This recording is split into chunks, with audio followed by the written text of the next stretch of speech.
Ako sa zapája A4 do projektov v rámci programu Kreatívna Európa? Tak A4 aktuálne participuje už v druhom poradí projekte Kreatívnej Európy, ktorý sa volá Reimagine Europe.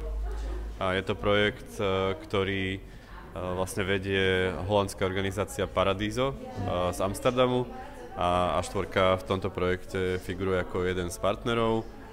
Dokopy tento projekt združuje vlastne 14 kultúrnych organizácií z celej Európy a A4 v svojej časti tohto projektu sa sústredí na vlastne tvorbu, objednávku a produkciu nových diel, hlavne v oblasti hudby a nových médií, taktiež na vzdelávací program pre začínajúcich umelcov a umelkyne, produkciu rôznych digitálnych produktov ako videí a podcastov, taktiež na výmenu vlastne pracovníkov a stretávanie dramaturgov, dramaturgičiek a kultúrnych pracovníkov medzi zapojenými partnerskými organizáciami.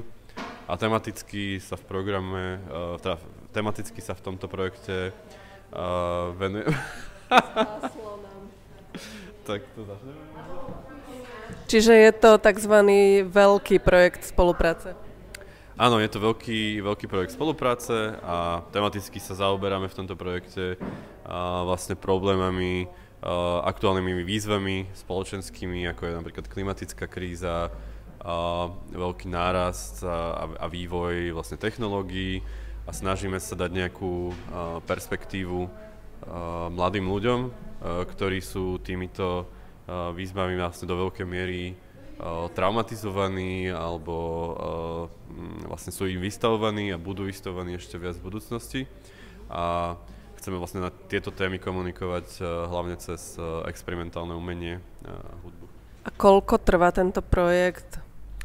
Projekt trvá 4 roky.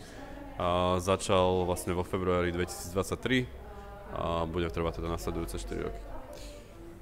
Takže pozývame aj návštevníkov z Bratislavy a Slovenska, aby prišli na nejaké vaše akcie. Čo nás čaká najbližšie pre verejnosť? Tak pre verejnosť sa odohralo práve v novembri a v decembri veľké množstvo podujatí v A4 počas festivalu Next, kde sme vlastne odprezentovali dve nové diela na objednávku A4 v spolupráci s chorvátskym kontejnerom a francúzskou Ina Žerem.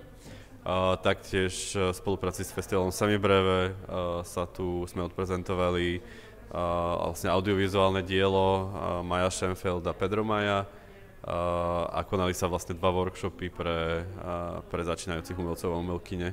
Takže najbližšie môžete určite sledovať náš A4 TV YouTube kanál, kde zverejňujeme videá, ktoré vznikajú tiež v rámci tohto projektu. Sú to videá rozhovorov a záznamov z koncertov a s účinkujúcimi. Super, tak ďakujeme, budeme sa tešiť a budeme vás sledovať.